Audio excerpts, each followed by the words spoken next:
government to cap every politician, okay, at $50,000 a year at minimum wage. Why? Because you'll see policies and procedures go in to increase that minimum wage. Do you get it?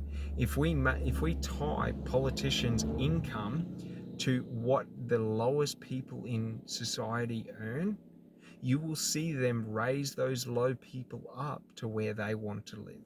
Do you get it? If the politicians in Australia, okay, if their wages were an annual wage based on the minimum wage, you would see the minimum wage go up to about $80,000 to $100,000 a year. Why? Because they wouldn't want to work for $50,000 a year. They wouldn't want to struggle. So what are they going to do? They're going to start investing and pressuring businesses to increase it. They're going to start investing into the economy. They're going to start creating conditions in the economy for everyone to succeed. But because we don't have any accountability with our politicians, like there is no accountability. Like they lie to get elected and then they backtrack on their lie and they're not done for misleading information. Like if you say I'm going to do this in your election promise and then you fail to deliver on it, like that is corruption. You've said I'm going to do this and then you say once you're in, oh actually I didn't mean it like that. We can't afford that. Sorry, mate. If I signed an employment contract with you for $80,000 a year, and then you turned around two weeks later and said, "Oh, we couldn't afford that, so we're actually putting you on $30,000 a year." That is illegal. Like that's the thing. Our accountability in the private sector is so much higher than our accountability in the public sector. Yet every one of us is funding the public sector. And it's funding without accountability equals the financial crisis that we're currently in. Because there's no accountability for politicians. Because they write their own rules. Like, for example, they can have a workhouse tax-free in Canberra and they don't have to worry about capital gains. So they can have a house in Canberra and they can have a house in Sydney, and the house in Sydney is their primary residence, but the house in Canberra is just a free house. How good's that? Oh, they get all the benefits too. It's so funny. Because like for me, there's nothing you can do but to smile about it. Because we've all allowed ourselves collectively to be sold the dream that politicians and public servants are honest, transparent people. But they're not.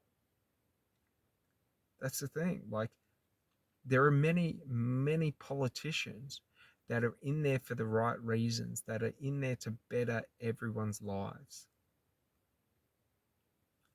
But the ones that have the control, that's not how the game's played. The game's been rigged a different way. And unfortunately, they have made so many different countermeasures to counteract accountability that apparently when COVID happened, okay, with the injections, and this is why I got nervous about the vaccines, was that they introduced in Australia legislation so that the doctor, the pharmaceutical company, and the government for mandating vaccines were not legally liable. They introduced that legislation.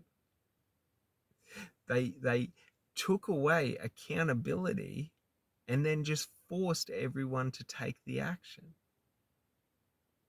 Like, honestly, like, if we held the government to the same standard that we hold the private sector, what would happen? That's my dream in life, is to hold the government accountable. And we all need to start realizing this, that all of these illusions in society, all of these narratives, all of these beliefs, right, wrong, this, that, like, it's all just made up. Like, because when we put the exact same standard and test towards everything, nothing passes. Like, if we have morality, okay, as the standard, our legal and laws, our legal system, our legislation, and our laws are not moral. Our businesses in the private sector are not moral. While many are, while many laws, many legislations are meant to be moral. That's why we have the courts and all of that, is so that we can get that sort of morality in there with sort of common sense rulings and things like that. But it's like, it hasn't been designed that way, right? You know, companies aren't held to accountability for morality. Politicians, government, public sector, not held to accountability for morality. Yet what they lean on is how moral they are. Like, that's the funny thing. When we listen to what people say and then we watch their actions and their behaviors, we see exactly who they are. And that's one of the funny things. And the reason for this is that we can fool the conscious mind, but the subconscious mind is harder to fool. So, like, for example, if I tell you how much you mean to me, how, I got your back, I'm always looking out for you, I'm never going to act against you, like, it's easy, we all want to believe that. But then when I act against you and you notice it, and then I say, oh, it's not like that, it's not like that, we can't do this, we can't do that. Like, that's the problem. People can lie through their words, but their actions never lie. And that's a funny thing, because actions are usually based in the subconscious. The behaviors and the decisions are usually based in the subconscious. So it's very hard for us to fool the subconscious, because the subconscious mind is always working. It's always seeing. It's always analyzing. It's able to process more information. So it's an important thing that I believe, and I hope you get some value out of this, but basically understanding the conscious and the subconscious mind, understanding how narratives are implanted into our mind, how limiting beliefs are implanted into our mind, how others seek to manipulate us through beliefs, right and wrong, just and unjust.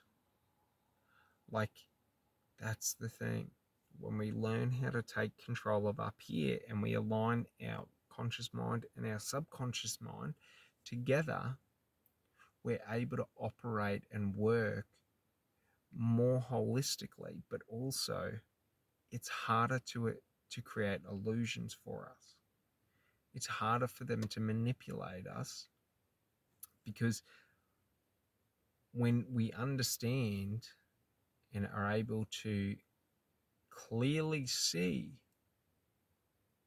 their actions, it is difficult for them to mislead us into believing that their actions mean other than that they are. But all right, well, you guys have a great day, and I'll talk to you later. Thanks so much. Bye.